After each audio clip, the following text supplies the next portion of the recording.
Ey qiz, jahon donishmandlarining fikrlariga asoslanganda xushxuluqning 10 nishoni bor.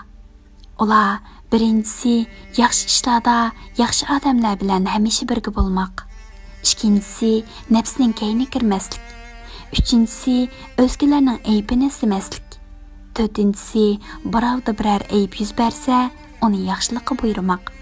Beshinchisi aybkor kechirim so'rsa, aybini kechirmak. Oltinchisi muhtojlarning hojatidan chiqmoq.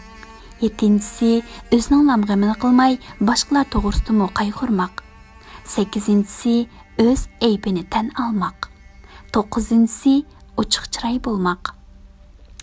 O'ninchisi xushmuomallik bo'lmoq. Ey xushxuy qizim, mana bular hayot haqiqatlaridir. Bularga bir go'zal axloqli qiz amal qilishga loyiq deb amal qilgin. Qizlik latofating, nazokating va go'zal xulqing, nozing bilan butkul hayotlik olamini soz qilgin. Ey gul yuzli qizim, dilingga muloyimlik va sumbat nuri bilan bezak berginki, muloyim kishining dili go'zal bo'ladi. Yana shuni esingda ching tutqinki, go'zal xulqli kishi bir narsa olsa qaytaradi.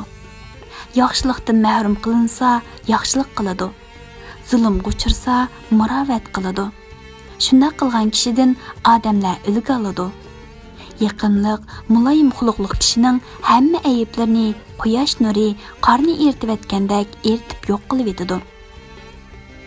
Qizim, yana shuni bilib qo'yginki, shijoat, saxovat va xushxuluqlik eng a'lo fazilatlardan bo'lib, bu sifatlarga ega bo'lgan kishilar har doim ulug'liq sarmoyasidan bahramon bo'ladi.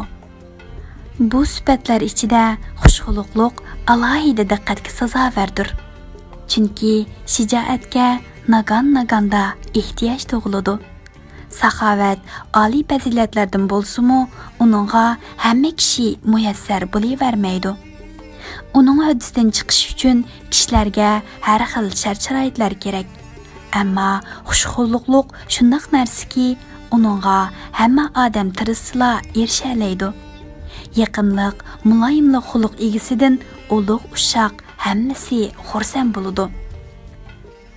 Bunday xuluq egasi boshqalarni xursand qilishdan tashqari o'zini doim xursand yuradi. Boshqalardan bo'lsa, uningga muhabbat ham muloyimlik qaytadi.